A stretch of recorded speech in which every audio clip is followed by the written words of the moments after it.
সন্তানের স্বীকৃতি পেতে লাইভ এসে কথা বললেন শব্দম ইয়াসমিন বুবলি। কারণ আমি যখন তার ভালো ফেসটা দেখি আমি তো তখন আবার ওইটা বিশ্বাস করে ফেলি যে কেন এরকম হচ্ছে আমার সাথে, কেন এই ধরনের গেম। আসসালামু আলাইকুম। কর্দমাক্ত সম্পর্ক, সুখীর সংসার ভাঙা আর ছেলের স্বীকৃতি নিয়ে চলছে একের পর এক নাটক। এবার ছেলে নয়, এবার আবারও মেয়ে সন্তানের জন্য নাটক শুরু হয়েছে শবনম ইয়াসমিন বুবলির। অবশেষে নীরবতা ভেঙে লাইভে এসে শবনম বুবলি তার নেট দুনিয়ার এখন ভাইরাল। কোটি ভক্তের চোখে পানি। আবার কেউ কেউ বলছে এটা কি নাটক নাকি বাস্তব। চলুন দেখা যাক আসল। শাকিব খানকে বিয়ের রিজনটা আমার কখনোই ওই স্টারডম আমি নিব বা এরকম কিছু ছিল, এটার প্রশ্নই ওঠে না। তো কি যা দেখলে একসাথে বিশ্লেষণ করতে হবে। আজকের ভিডিওতে জানাবো সন্তানের স্বীকৃতি নিয়ে বুবলির লাইভে কি ঘটেছিল এবং কি বললেন তিনি, আর পেছনে আসল গল্পটা আসলে কি। একটু পেছনে ফিরে যায় 2018 সালে ঢাকায় সিনেমার জনপ্রিয় জুটি শাকিব খান ও শবনম ইয়াসমিন বুবলি দীর্ঘদিন সম্পর্ক। 2019 সালে গোপনে তাদের বিয়ে হয় বলে গুঞ্জন ছড়ায়, কিন্তু সংসারটা বেশি দিন টেকেনি। 2021 সালে শাকিব খান ঘোষণা দেন তিনি আর বুবলির সাথে সংসার করছেন না। তারপর থেকে শুরু হয় আইনি জট। বুবলি দাবি করেন শাকিবেই তার স্বামী আর শাকিবের ছেলে শেহজাদ খান তার সন্তান, কিন্তু শাকিব খান বারবার অস্বীকার করেছেন। এর মধ্যে বুবলি ছেলের জন্য ভরণ পোষণ চেয়ে আদালতে মামলা করেন। দেখুন, তার সাথে যখন আমার মুভি স্টার্ট হয় 2016 সালে, ফার্স্ট ফিল্ম থেকে আমি জানি হি ইজ সিঙ্গেল। সেই ইমপ্রেশনটাই কিন্তু সে দিয়েছে, সে সিঙ্গেল। যারা একদম কাছের মানুষ ছাড়া বাংলাদেশের 17 কোটি 18 কোটি মানুষ কি জানতো যে সে ম্যারিড, তার বাচ্চা আছে। শাকিব খান অবশ্য বলেছেন মামলা নিষ্পত্তি হোক আদালতেই। সম্প্রতি হাইকোর্টে বুবলি তার ছেলের স্বীকৃতি চেয়ে রিট করেন। সম্প্রতি আবার শোনা গিয়েছে তাদের নাকি মনের বরফ বলেছিল এবং তারা নাকি আবার এর মধ্যে গোপনেই এক হয়েছিলেন এবং গত মে মাসে 2026 সালে আবারও একটি সন্তানের মা হয়েছেন শবনম ইয়াসমিন বুবলি।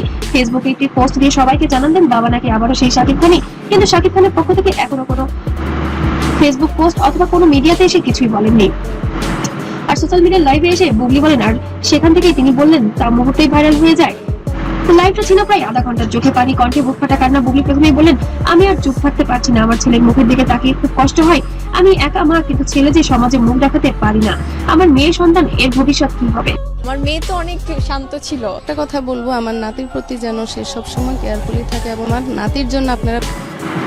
এরপর তিনি কি বললেন জানেন, তিনি সরাসরি শাকিব খানকে উদ্দেশ্য করে বললেন, আমি আপনার কাছে টাকা চাইনি, আমি আমার ছেলে এবং মেয়ের নাম চাই। আপনার নাম দিয়ে এসে বড় হচ্ছে, কিন্তু আনুষ্ঠানিকভাবে আপনি তাকে স্বীকৃতি করছেন না কেন? আমার ছেলে এবং মেয়ে, তার অপরাধ কি? আপনার সিদ্ধান্তেই তো সবকিছু হয়েছে। এই বলে তিনি বেশ কয়েক মিনিট কেঁদেছিলেন। তিনি আরো একটি বক্তব্য স্পষ্ট করেন, আমি চাই আমার ছেলে এবং আমার মেয়ে যেন শাকিব খানের সন্তান হিসেবে পরিচিতি পাই। স্কুলে তাকে জিজ্ঞেস করে আপনার বাবাকে, সে চুপ করে থাকে। এই কষ্ট আমি আর নিতে পারছি না। আজ আমার ছেলে বলছে কাল আমার মেয়েও স্কুলে ভর্তি হবে, তখন কি একই প্রশ্নের সম্মুখীন হবে?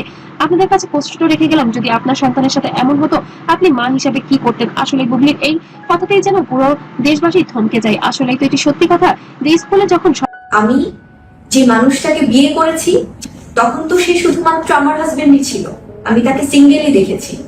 যখন আমার তার সাথে বিয়ে হয়েছে তখন সন্তানরা পা রাখে, তখন অবশ্যই বাবার পরিচয় জানতে হয়। আর তখন যদি শাকিব খান চুপ থাকেন, এই বিষয়টি বুবলির যেন চরিত্রেই দাগ লাগে। আমি কোনোদিন আপনার বিরুদ্ধে কিছু বলিনি, কিন্তু এবার আমি লড়বো।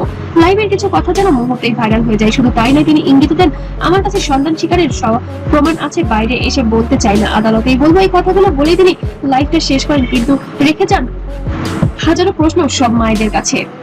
বুবলির এই লাইভের পর সামাজিক যোগাযোগ মাধ্যমে যারা যুদ্ধক্ষেত্র একদল নটিছেন বুবলির পক্ষে, তারা লিখছেন একজন মায়ের কান্না মিথ্যা হতে পারে না। শাকিব খানের উচিত সন্তানকে স্বীকার করার আরেকটি বড় অংশ মনে করেছেন এটা বুবলির চাপ সৃষ্টির কৌশল। মন্তব্যে অনেকেই বলছেন আদালতে প্রমাণ করার লাইভে কেঁদে লাভ কি? আবার অনেকেই প্রশ্ন তুলেছেন, যদি সত্যি বুবলির ছেলে শাকিবের হয় তাহলে বিয়ের প্রমাণটাই বা কোথায়? এদিকে আইনি বিশেষজ্ঞের মতামতে বাংলাদেশ আইন অনুযায়ী ডিভোর্স, তখন শুধু সেই সিঙ্গেল ছিলেন, তখন তো আশেপাশে কোনো কিছু আমি দেখিনি, আর দেখলেও তো আমার প্রশ্নই ওঠে না সেই জায়গাটাতে যাওয়ার। কোনো পুরুষ যদি অবিবাহিত অবস্থায় সন্তানের জন্ম দেয়, তবে সে সন্তানের পিতা স্বীকৃতি ছাড়া সামাজিকভাবে বঞ্চিত হয়। কিন্তু বুবলি যদি প্রমাণ করতে পারেন সাকিবের সাথে তার বিয়ে হয়েছে বা সাকিবের ছেলের বাবা বা মেয়ের বাবা, তাহলে আদালতের নির্দেশে ডিএনএ টেস্টও হতে পারে। তবে আইনের লড়াইটা দীর্ঘ, আর একজন মায়ের এই আবেগগুলো লাইভ হয়তো তার হতাশারই বহিঃপ্রকাশ। এখন প্রশ্ন হলো, লাইভে এসে কেন খোলামেলা মঞ্চে এত কিছু বললেন? বিশ্লেষকদের মতে কয়েকটি কারণ থাকতে পারে। প্রথমত, আদালতের মামলার সবার দৃষ্টির আকর্ষণ করা। দ্বিতীয়ত, শাকিব খানের ভক্তদের উপর মানসিক চাপ সৃষ্টি করা। তৃতীয়ত, গণমাধ্যমে তার সন্তানকে ঘিরে নেতিবাচক গুজব ছড়ানো বন্ধ করা। আর চতুর্থ, ফিল্ম ইন্ডাস্ট্রি নিজের অবস্থান শক্তিশালী করা। অন্যদিকে শাকিব খানও কিন্তু নীরব নন। এর আগে তিনি স্পষ্ট জানিয়ে দিয়েছেন, বুবলিকে ঘিরে আমার জীবনে আমার সিদ্ধান্ত, আর আমি আইন মেনে চলবো। তার দাবি, বুবলির সাথে তার কোনো সম্পর্ক নেই, বিয়ে হয়নি, এই আদালত ভরসা। উভয় পক্ষের বক্তব্যের মধ্যে ব্যবধানটা এখন আকাশ পাতাল। এই বিরোধের মধ্যে রাজনীতি থাকুক, একজন নির্দোষ শিশুর কথা তো ভাবতে হবে। শেহজাদ এখন স্কুলে যাচ্ছে, ভবিষ্যতে তার মেয়েও আবার যাবে। এখন তাকে নিয়ে অস্বীকার করার কি আছে? যদি সন্তান হয়ে থাকে তাহলে অবশ্যই শাকিব খানের স্বীকার করা উচিত। আপনার কাছে কি মনে হয়? অবশ্যই কমেন্ট করে জানাতে ভুলবেন না। ভিডিওটি যদি ভালো লাগে অবশ্যই লাইক, কমেন্ট, শেয়ার করবেন এবং ভাইরাল আপডেট পেতে অবশ্যই সাবস্ক্রাইব করে পাশে থাকুন। ততক্ষণ সবাই ভালো থাকবেন, সুস্থ থাকবেন। আল্লাহ হাফেজ।